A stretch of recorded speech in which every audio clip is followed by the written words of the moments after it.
Welcome to Galaxy Classes, where concepts become clear and learning becomes powerful. बच्चों, आज हम start करेंगे science का chapter 10, cell and cell organelle part 1। ये chapter मैं आपको बताऊं, आगे की साइंस के लिए एक फाउंडेशन है, एक नींव है। तो एकदम ध्यान से, पूरे फोकस के साथ चलिए सेल की इस अमेजिंग दुनिया को एक्सप्लोर करते हैं। तो आज की क्लास का हमारा प्लान क्या है? देखिए, सबसे पहले हम रीविजिटिंग द लिविंग सेल में पिछले साल जो पढ़ा था उसकी यादें ताज़ा करेंगे। फिर हम plant cell versus animal cell में इन दोनों के बीच के डिफरेंसेस को समझेंगे। इसके बाद हम सेल के दो bodyguards, the protective cell wall और द सेलेक्टिव प्लाज्मा मेम्ब्रेन से मिलेंगे। फिर हम देखेंगे कि सेल के अंदर बाहर चीज़ों का ट्रैफिक कैसे कंट्रोल होता है, और आखिर में ऑस्मोसिस इन डेली लाइफ में इसका जादू दिखेंगे। चलिए शुरू करते हैं। ओके, सो हमारा पहला सेक्शन है रीविजिटिंग द लिविंग सेल।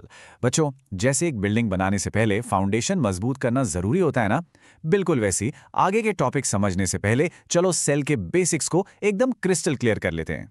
आपकी टेक्स्ट बुक में सबसे पहले है कैन यू रिकॉल। चलो इसका जवाब देते हैं। पहला सवाल है how many types of cells are found in living organisms.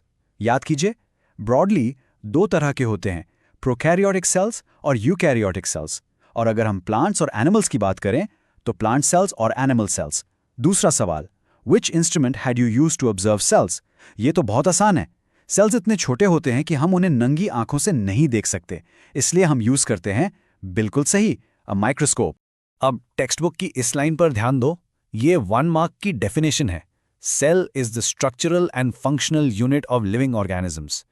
Structural unit का मतलब है कि जैसे एक दीवार ईंटों से बनती है, वैसे ही हर लिविंग ऑर्गेनिज्म इन छोटे छोटे सेल्स से बना है।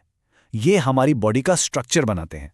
और फंक्शनल यूनिट का मतलब है कि बॉडी के सारे काम, जैसे सांस लेना, डाइजेशन, सब कुछ आखिर में सेल के लेवल पर ही हो रहा है। इसीलिए हर सेल का शेप और साइज उसके फंक्शन के हिसाब से अलग होता है। जैसे मसल सेल्स मूवमेंट के लिए लंबे होते हैं और नर्व सेल्स मैसेज भेजने के लिए लंबे और ब्रांच्ड होते हैं। चलिए, बेसिक्स रिवाइज हो गए। अब हम आगे बढ़ते हैं और मिलते हैं सेल की दुनिया के दो मेन कैरेक्टर्स से, प्लांट सेल और एनिमल सेल। बच्चों, ये टॉपिक एग्जाम के पॉइंट ऑफ व्यू से बहुत इंपॉर्टेंट है। इनके डिफरेंसेस को अच्छे से समझेंगे। अपनी स्क्रीन पर ध्यान से देखिए। लेफ्ट साइड पर है एक प्लांट सेल और राइट साइड पर है एक एनिमल सेल। पहली नजर में ही आपको कुछ फर्क दिख रहे होंगे। देखिए, प्लांट सेल का शेप थोड़ा फिक्स्ड, एक बॉक्स जैसा है। एनिमल सेल का शेप थोड़ा इरेगुलर, गोल-मटोल है। और एक चीज नोटिस की, प्लांट सेल के अंदर एक बहुत बड़ा सा वैक्यूल है, जो एनिमल सेल में या तो है ही नहीं या बहुत छोटा सा है। चलिए, इन सारे डिफरेंसेस को अब एक टेबल में ऑर्गेनाइज करके समझते हैं। ये टेबल आपके लिए 3 मार्क्स का क्वेश्चन है। इसे अपनी नोटबुक में जरूर बनाना। चलो एक एक करके देखते हैं। सेल मेम्ब्रेन दोनों में प्रेजेंट है, लेकिन सबसे बड़ा डिफरेंस सेल वॉल। ये एनिमल सेल में एब्सेंट है पर प्लांट सेल में प्रेजेंट है। इसको स्टार मार्क कर लो। फिर आते हैं प्लास्टिड्स। ये भी एनिमल सेल में एब्सेंट हैं। वैक्यूल, जैसा हमने देखा, एनिमल सेल में स्मॉल और प्लांट सेल में लार्ज होता है। और गोल्जी कॉम्प्लेक्स और माइटोकॉन्ड्रिया ये दोनों में प्रेजेंट होते हैं। तो अब हम इन डिफरेंसेस को डिटेल में समझेंगे। हम शुरुआत करेंगे प्लांट सेल की सबसे बाहरी लेयर से, उसके प्रोटेक्टिव कवर से, जो उसे किले की तरह बचाता है। हम बात कर रहे हैं सेल वॉल की। तो देखिए, सेल वॉल टेक्स्ट बुक कहती है it is found around cells of algae, fungi and plants. यानी ये सिर्फ प्लांट्स में नहीं, एल्गी यानी काई और फंगाई यानी फफूद में भी मिलती है। और याद रखिए, एनिमल सेल्स में ये बिल्कुल नहीं होती। ये एक इलास्टिक और स्ट्रॉन्ग कोट है जो दो चीजों से बनता है, सेल्यूलोज और पैक्टिन। ये एक तरह के कार्बोहाइड्रेट्स हैं जो सेल को रिजिडिटी यानी शक्ति देते हैं। जैसे जैसे सेल को जरूरत पड़ती है, लिग्निन, सुबेरिन, क्यूटिन जैसे पॉलीमर्स भी इसमें ऐड हो जाते हैं। ये सेल वॉल को और भी ज्यादा स्ट्रॉन्ग और वाटरप्रूफ बना देते हैं। तो ये सेल वॉल काम क्या करती है? एग्जामिनर आपसे इसके फंक्शन जरूर पूछेगा। इसके दो मेन काम हैं। पहला, to support and to protect the cell. ये सेल को एक शेप देती है और उसे बाहर के खतरों से बचाती है। और दूसरा बहुत इंपॉर्टेंट फंक्शन है, it prevents the cell from bursting due to excess water entry. मतलब ये सेल को जरूरत से ज्यादा पानी अंदर लेने से रोकती है, ताकि सेल एक गुब्बारे की तरह फट ना जाए। चलिए, किले की सबसे बाहरी दीवार यानी सेल वॉल को तो हमने देख लिया। अब उस दीवार के ठीक अंदर एक और इंपॉर्टेंट लेयर है, और ये लेयर प्लांट और एनिमल सेल दोनों में होती है। इसका नाम है the plasma membrane. Plasma membrane को हम सेल मेम्ब्रेन भी कहते हैं। टेक्स्ट बुक कहती है it is a thin, fragile and elastic covering, मतलब ये पतली, नाजुक और लचीली होती है। इसका काम है that separates the cell components from outer environment, मतलब ये सेल के अंदर की चीज़ों को बाहर के एनवायरनमेंट से अलग रखती है। और ये बनी कैसे है? Protein molecules are embedded in 2 layers of phospholipids. इसका मतलब ये लिपिड की 2 लेयर से बनी है जिसके बीच में प्रोटीन के मॉलिक्यूल्स फंसे हुए हैं, एक सैंडविच की तरह। अब यहाँ एक बहुत ही इंपॉर्टेंट टर्म है जिसे आपको याद रखना है। प्लाज्मा मेम्ब्रेन को कहते हैं सिलेक्टिवली परमिएबल मेम्ब्रेन। इसका क्या मतलब है? टेक्स्ट बुक कहती है it allows some substances to enter the cell while prevents other substances. इसका सीधा सा मतलब है कि ये मेम्ब्रेन एक सिक्योरिटी गार्ड की तरह काम करती है। ये चुन चुनकर सिलेक्ट करके चीज़ों को अंदर आने देती है और बाकी सबको रोक लेती है। तो सिलेक्टिव नेचर का फायदा क्या है? इसकी वजह से सेल जरूरी चीजें जैसे पानी, नमक, ऑक्सीजन को अंदर ले लेता है और वेस्ट प्रोडक्ट्स जैसे कार्बन डाइऑक्साइड को बाहर निकाल देता है। इससे सेल के अंदर का एनवायरनमेंट हमेशा स्टेबल और कांस्टेंट रहता है, भले ही बाहर कंडीशंस बदल रही हों। और सेल की इस एबिलिटी को, अपने अंदर के एनवायरनमेंट को स्टेबल रखने की इस पावर को कहते हैं होम्योस्टेसिस। ये 1 मार्क की डेफिनेशन जरूर आती है। ठीक है, तो हमने ये तो समझ लिया कि मेम्ब्रेन एक गेटकीपर है, लेकिन चीजें इसके आर पार जाती कैसे हैं? उनके ट्रैवल करने के मेथड्स क्या हैं? चलिए अब हम इन्हीं मेथड्स को समझेंगे। सेल में ट्रांसपोर्ट 2 तरह से होता है। एक जिसमें सेल की एनर्जी खर्च होती है, जैसे हमें सीढ़ियां चढ़ने में एनर्जी लगती है, और दूसरा जिसमें कोई एनर्जी नहीं लगती, जैसे स्लाइड से नीचे आना।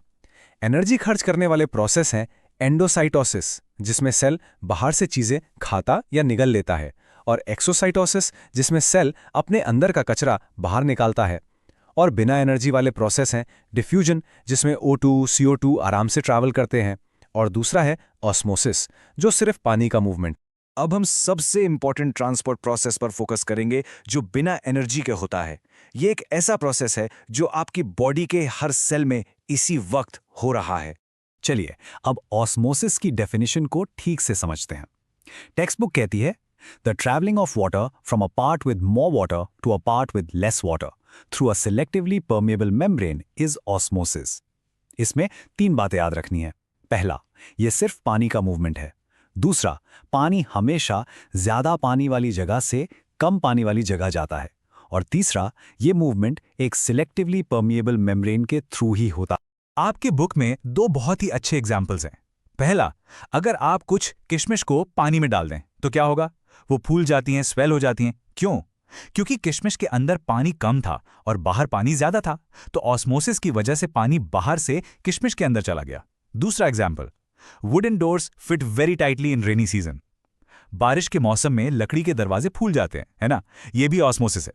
हवा में पानी ज्यादा होता है जो लकड़ी के सेल्स के अंदर चला जाता है। अब आते हैं इस चैप्टर के सबसे इंपॉर्टेंट टेबल पर। देखिए, सेल के बाहर पानी कैसा है, इसके हिसाब से 3 तरह के सॉल्यूशंस हो सकते हैं।